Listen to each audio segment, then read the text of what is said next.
Haftarat Shemini. Again David summoned all the picked troops of Israel, 30,000 men. Then David, taking along the entire force he had with him then, set out for Baalei Yehudah to bring up from there the ark of God, which bears the name of Adonai Tzevaot, enthroned above the Keruvim.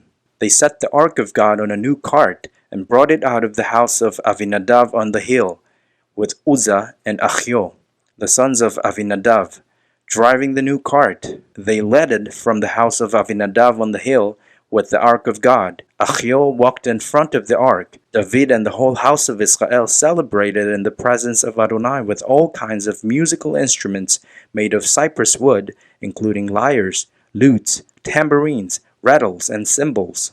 When they arrived at Nachon's threshing floor, the oxen stumbled, and Uzzah put out his hand to steady the ark of God. But Adonai's anger blazed up against Uzzah, and God struck him down on the spot for his offense, so that he died there by the ark of God. It upset David that Adonai had broken out against Uzzah. That place has been called Peretz Uzzah ever since. David was frightened of Adonai that day. How can the ark of Adonai come to me? So David would not bring the ark of Adonai into the city of David. Rather, David took it over to the house of Obed-Edom, the Gittite. The ark of Adonai stayed in the house of Obed-Edom the Gittite for 3 months, and Adonai blessed Obed-Edom and all his household. King David was told, Adonai has blessed the house of Obed-Edom and everyone who belongs to him, thanks to the ark of God. So David went and joyously brought the ark of God up from the house of Obed-Edom into the city of David. When those bearing the ark of Adonai has gone only 6 paces, he sacrificed an ox and a fattened sheep. Then David danced and spun around with abandon before Adonai, wearing a linen ritual vest. So David and all the house of Israel brought up the ark of Adonai with shouting and the sound of the shofar. As the ark of Adonai entered the city of David, Michal, the daughter of Shaul, watching from the window, saw King David leaping and spinning before Adonai, and she was filled with contempt for him. They brought the ark of Adonai in and put it in its place inside the tent that David had set up for it. David offered burnt offerings and peace offerings before Adonai. When David had finished offering the burnt offering and peace offerings, he blessed the people in the name of Adonai Tzevaot. Then he distributed to all the people of Israel, to everyone there, both men and women, a loaf of bread, a portion of meat, and a raisin cake, after which the people all left for their homes.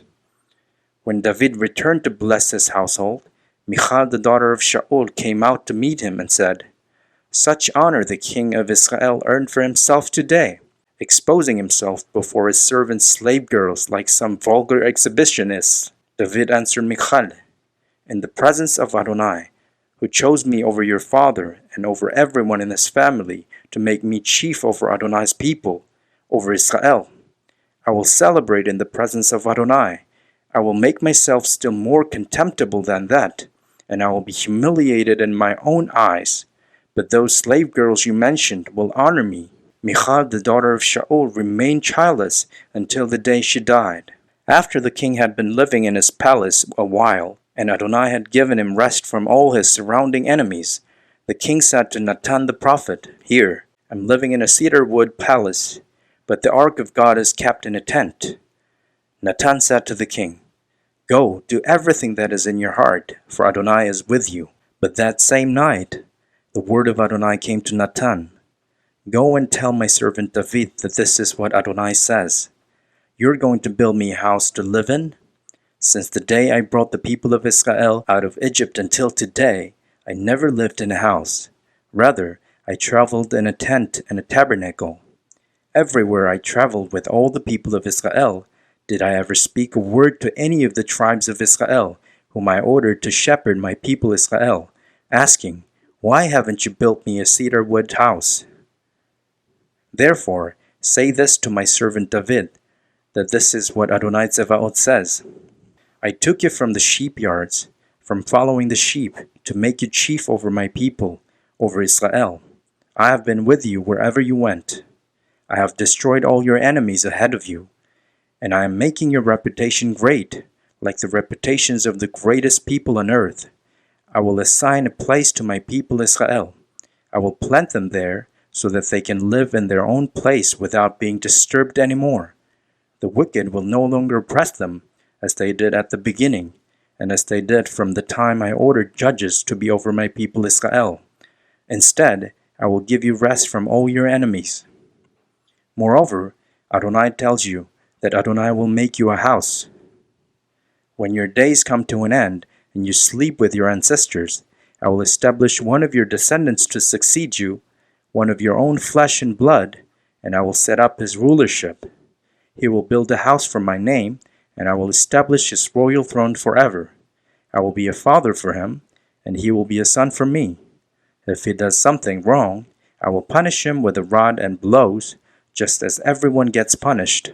Nevertheless, my grace will not leave him, as I took it away from Shaul, whom I removed from before you. Thus your house and your kingdom will be made secure forever before you. Your throne will be set up forever. Natan told David all of these words and described this entire vision.